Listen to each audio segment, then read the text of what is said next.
Lepliba Khongfam du chap lepi. Yeng kiba mit yeng mit fam hongda. Asaba murtigum chap yung du na lepi. Chingkay su makalam lamba may thong magsili. Angag pa thazadaba magaloy na Roslyn da yengai. Maring dagi Sony na kaurai. Aya, yam thazadiye. Roslyn, kay chatloy no. Roslyn na. Ay sida pot amalay bala ambane. Masado ipapaka na kumai.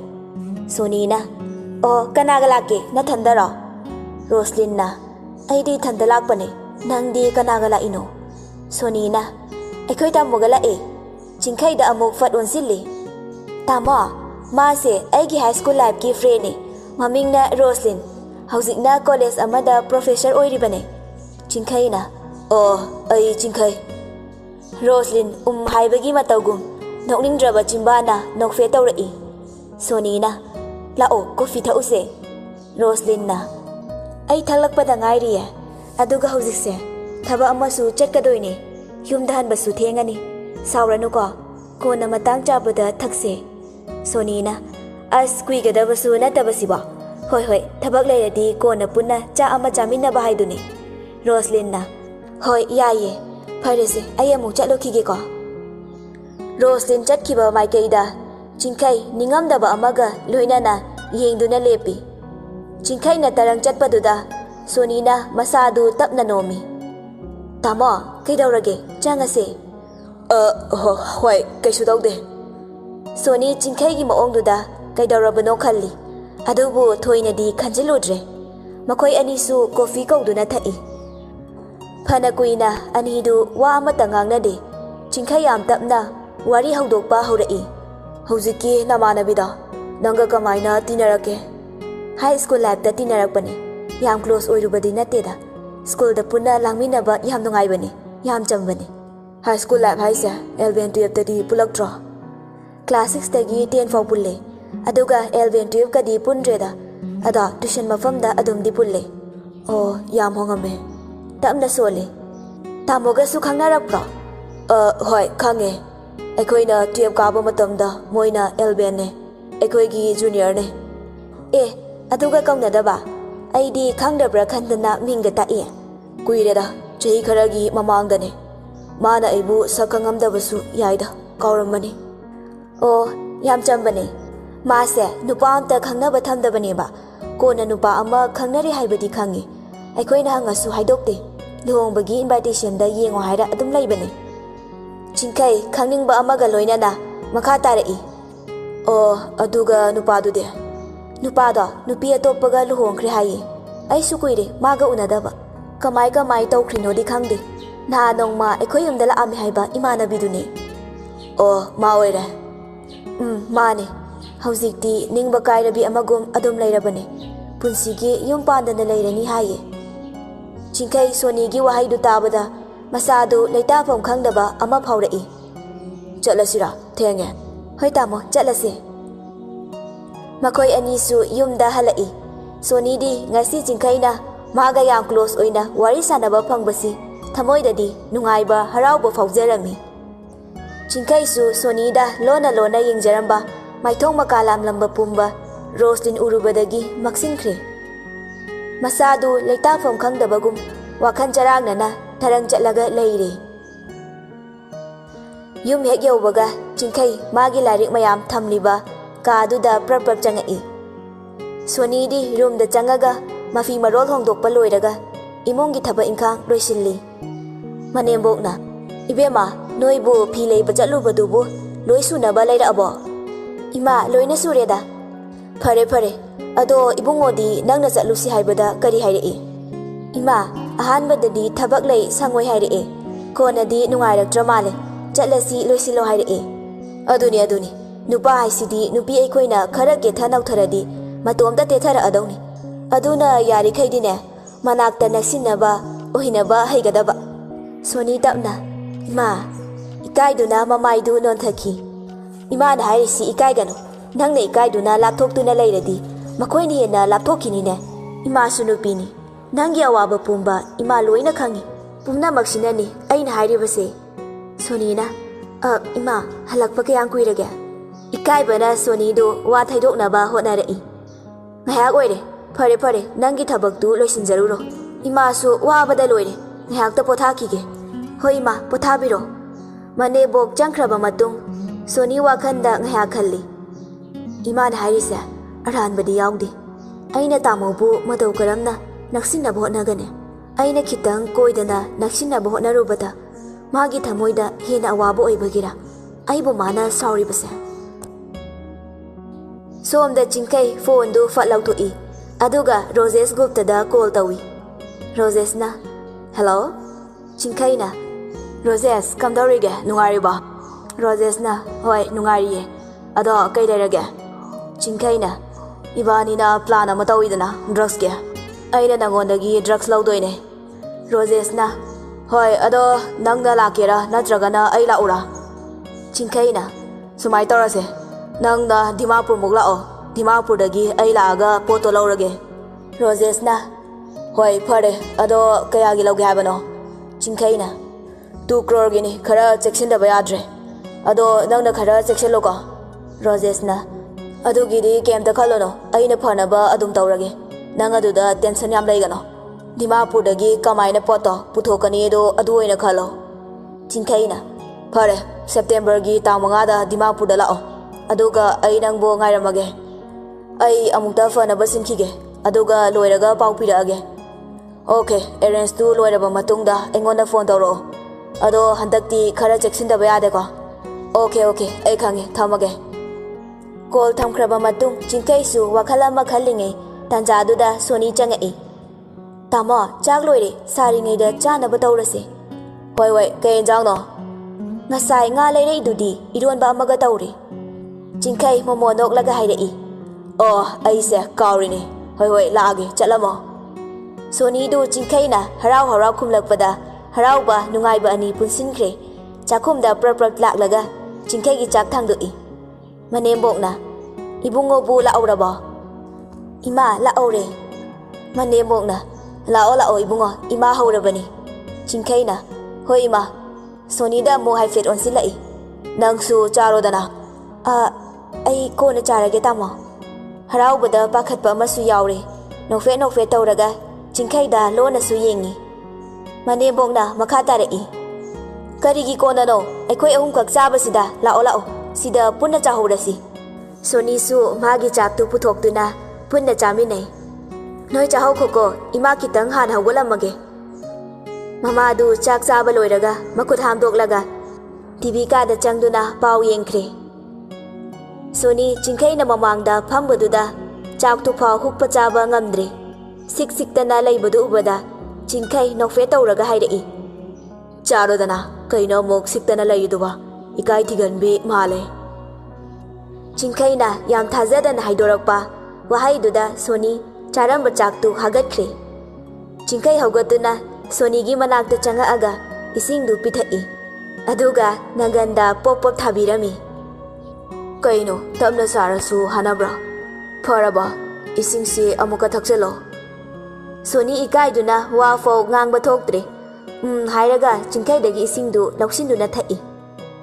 Chinkai Soni gi masadu paiduna mananga da thabirubadu gyan tarei. Oh sorry. Masadu leplamba khongfam sathandoi. Soni Chinkai handokibadu masada nungaijade adubu hairubadi yadabanina tumina adumak lay. Tamo hayo hekta kai haininge handaki phi thinba chatpasidi tamoga chatluse imana luhongbadi chahi kaya phare yumda nongmata tamo lakti hairei. Aigi thabak mayamsina aisa kemda chathokpa sangdrabane. Hoi yengase ai thabakse sindoknage. Soni maithongda makalamna nokfe tawi. Kainom haidau laye. Tamo kainu hekta haibiyo. Kona haige. Asumna numidangi cha ising chaba loiraga Chinkai su hangchit langbo oina mathakta kakhalai. Achikpada na hena awaba thamoini hainaribani. Achikpa ahingda naitom leiragana haukiba punsigi wari ningsingba heli. Ngasi aina laitafom khangdana leliba punsise nangnadi khanglamloi ko. Aiba nuksiba sabiramba nangna ngasidi aiba hena awaba pirare. Nuksiba masak khangdabe Nangna karigi ifamda asumna ta tawduna sumduna thambiriba aigi panglaba thamoise nangna karigi chainasi pibiribano nangbu nushiruba aigi iral oigadra thamoina kairaklabada pirang masu marup oirai maning tamna athingba leitana sintharai ukriba saktam bhangda leplambagum mayek senglai Soni su mathakta karai chingkhaina leptuna ungaga laibaduda manakta changsilai Tama thengi tumnaba tawbiro kaigino nangdi asuk thenga faw tumdride aidi tumure tamo mikap tholakpada tamo laiba udabaduda kadai chatkhrazano na khanma haizilibani nongmata chingkai tumdringaida Soni na tumde Oh lao tumaro nang su thenge Anidu roomda kumtharai chingkai na mang thaduna Soni na tungda tapna lai Khanghaudana khongfam chahaudabana Soni du istiardagi makhong du satnan thaki Ima chingkai na fat on thoklaga tuge tawraba Soni bu makhutuna tap ngaglaga konkhatli Soni chingkai da fat yengai chingkai su Soni da yengakpaga mapachana na michanari Chimbana fongdokna drabasu thamoy anidi nungsi fongdoknari mityeng animak mifam hongdana yengnaduna chap yungna laikre Michanana thamoy nungsinana lairamba anidu khangaude gyan khanglak lai Soni ikaiduna satlei thoklaga chenge tawi chatkhinu haibagi matagum magi iliva phijiduna chingkai gi garida amuk palle Chingkai momonokna pallibadu tapna lauthoi Soni di ikaiduna prap chenboi chatboi tawraga chatkre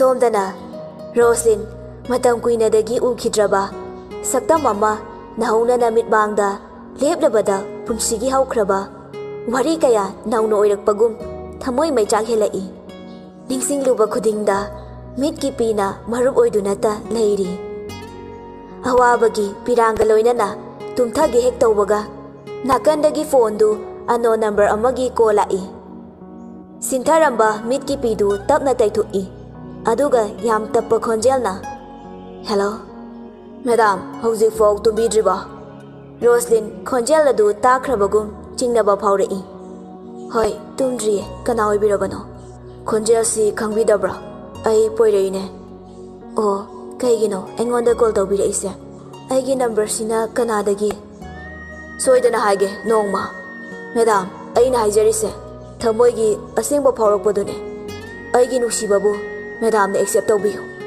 ai Madam bu thamoy sengna nusirure tumba chaba Madam gi wakantana aina nga saina haikraba natra aigi wadi anira khande aigi wakhal amuk lepkhradi loiri makha tabirano poireisu hanba laite Madam nusiba haibasa kanana su insuluba yaudana thamoydagi faurakpadune Madam da aina haijaribasisu aigi thamoydagi faurakpadune ai pumnamak khangjai adubu aigi thamoysidadi kanagumba amatagi nusimami tahallaroi lepkhrabane amukna haunana aigi thamoybu wahanba ai khak pamde ai kanagi thamoybu wahange khankibadi laite Roslyn tapna makha tarai nangna ngasi aibu nusi hairibase aigi punsigi asengba masak ado khanglakpa mikuptadi aibu tukachaba hangoiba phaurakani Anam kanba ningkiba hongdaba poireini aigi thamoyda takiba nusibadi amotpa kaya lairabasu asengba thamoygi nusibana pumnamak changthokpa ngamgani makha tabiranu aingonda amuk hana call tawbiranu thamjarage call du fatkakre hello thongkramale kari karamba magi punsi wari karigi mana yumpandana leirani lebliba aigi nusibadi nang khaktani Asukuiba matamsa kanagi mafamdasu nusi hairude nusibasu phaurude ai nangi wari khangdokna bahonagani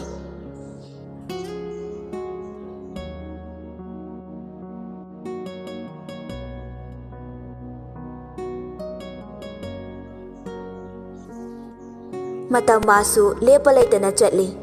Somda Rosesu magi maruki business adu soidanaba matau karamna tausige khalli. Rosesna Noi kana lay. Aina sinkiba thabak to kamai tawre. Nupa amana Tama thabak khudimak loishalle. Hayeng si chatpa yarani. Rosesna Phare yam seksina tawgadabani. Lambida police na check lerambada karamna nanthoksigge. Amadi check tawrabasu karamna lotsige haiba plan tawgadabani. Nupa amana Hoi tamo Rosesna Nang chatkadaba singdu haikraba natra. Hotel su hana book tawko. Haijakre tamo hotel su loina book tawjakre. Makoi singdu chatkadaba thabak si khangbra. Tamo hoji phawgidi khangdre. Aruba thabakini khaktamak haire. Chumi hana haiba yaba nate. Aduga driver dusu thabak sigi matangda manamani naraktanaba magi paisa kayano namsinkhro. Phani tamo Nupa adu thokibaga Roses magi uncle gi manakta changai.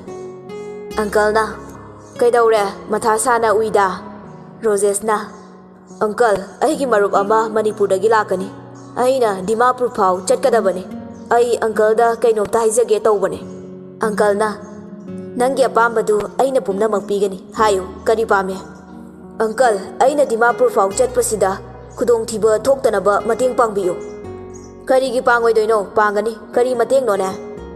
Aina chatpagi lambida apanba laitanaba uncle gi gari amadi security khara uncle na sinabiyo. Aduk laibadubu nangna kari gi pakhaniba. Kari numino nangna apamba numita hekta hayo. Chalo apamba security kayano hayo. Uncle yam nungaijare. Ai hayeng si chatkena khale. Phare ai silage ado cheksinadi tawko. Uncle ai pumnama khangjare. Okay, take care. Asumna Roses drugs sing adu seksinna pek toksilli. Aduga garida mafam chana hapchilli. Nong hek nganbaga Roses yumdagi thoklakle. Maning mamang security mayaida VIP gari chatlabanina. Karamda lambigi mataida laiba police na check tawge haigani. Makoida salute oina tawsilai. Roses singnaba amta yaudana sumlakpana first day da Delhi gi hotel Hayat ta leire. Second day da Aliawat ki hotel Mandiram da leire. Third tana Kolkata ki hotel amada leire. Fourth day da Radisson Blue Hotel Guwahati da leire. Ahing amamam leiraga lakpani. Guwahati ki hotel du yaubaga Roses singkai da call tawri. Chingkai na Hello Roses na Ai Guwahati yaure. Aina Dimapur yorakpa mananaba nang lao. Okay, ai laknaba tawrage. Roses na Chingnaba yaba kaisu laite pakhat kanu. Hayeng hotel lexi loda Dimapur gida punna thengnarase. Hotel book tawkhrabani. Chingkai na Phare thabak khudima mangjongna na tawrambagi thagali. Roses na Nangi thabak di aigine chamane kaina. Thabak khudima success oidaba yadabani. Adumakni aina pambasu. Phare nang soidana cheksinna lao. Chingkai na Hoi laknaba tawge. Thamage ko. Call du kakre. Nong hek ngalakbaga Chingkai prap thoklai. Sonina Tamo kadai chatpidoino. Aigi aruba thaba amagine. Ai numinini di yumda haloi. Imada khara tamo. Tamo kadai dano. Kari karamba thabakno. Ai halaga hairage. Thenkrani. Tamo yaragadi aidi hayeng oina chathaninge. Aigi mangsu inung nungairamde. Chingkai mamitu sauni yengai. Aina thabak arubane theng hairaga mang nungai ti haidi gaina. Nate aigi thabak siga nangi mangduga kari mari lainage. Tamo aina haijabadi. Yare makha taranu. Chatho khoto amdaida ayat papige khalakano. Hanna fau yengamdana sauna thoklai. Sumangda magi chatnaba lairiba miyoi amana gari gi thongdu sat hangdoi. Aduga hek phambaga gari du thauduna chatkre. Tamo aina tamo gidamak haijaba khudingmak aranbo oina loina khalabra. Ai tamo gidamak soida ngamdanaba isorgi maphamda nijaramge ko. Soni matomta mapokningda ningjaduna Chingkai na chatkiba maikei du yengduna laihawi. Chingkai magi miyoi singduga maning mamangda mana mayaida gari du thaurai. Asumna Chingkai su Dimapur yaure. Rosesna mabu ngaiduna leirammi. Chinkaina, hi. Rosesna, hello Chinkay. Anidu changsinduna makut soknai. Aduga amuk nushina konsilli. Anidu manungda punna changai. Makoy anigi lakminaba miyoisingna mapanda leptuna leiri. Rosesna, hawzikti nangna Imphal pa puthokpada cheksinna puba nangi haisingbagi makha poli. Chinkayna, aiso success oinaba honariye.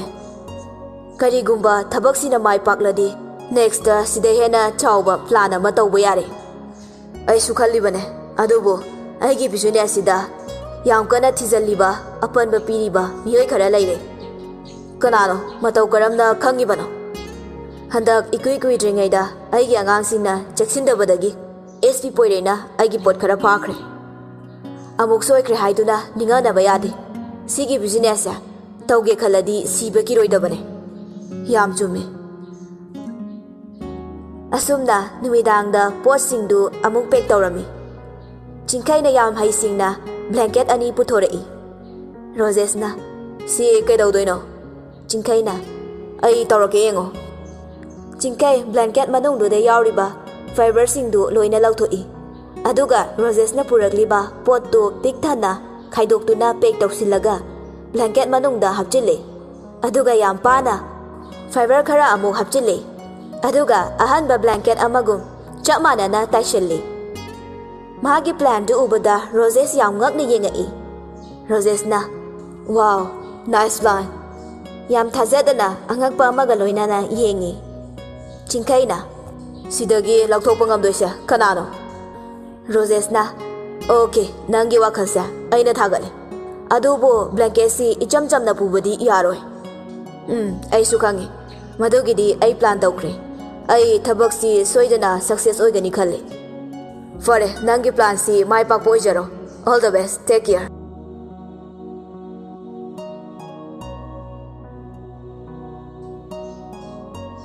Somda SP poiresu DGP ga atopo official kharaga DGP gi yumda wakhanari. DGP na Chinkay hairiba misakse ekoina tarai na faba khak ngamoi. Mada chathariba business sida achauba leibaki thawpuriba miyo yawramgadra haibase masini. SP na sir ai su khalibane adubu mahakna de magi business sida kanagisu mateng laude lawsu lawroi hairakpasini. DGP na SP khanaba yaba wafam yamdai asuk yamna chawba thaba ama mathantana tawba haibase araiba nate. SP na chumi sir talaktuda poireda kola malai. SP na DGP duda haifet yenglai. Maramdi number du save tawde. DGP na khangladuna receipt taw haina ingit tawrai. SP na hello Chinkay na SP tumbi driba asuk tenglasiba. SP na kaigino nangna ingonda call hanjin tawrai sa. DGP na lagliba call du Chinkay gini khangladuna law thado u haina ingit tawrai. Poireisu law thado I. Chinkay na SP da aina plan ama tawsarina haijakibada kawbiraba. SP na nangna tawba plan success oini haina khanbra. Chinkay na isana yana tawkiba thabak khuding ngasi pau success oidaba leite.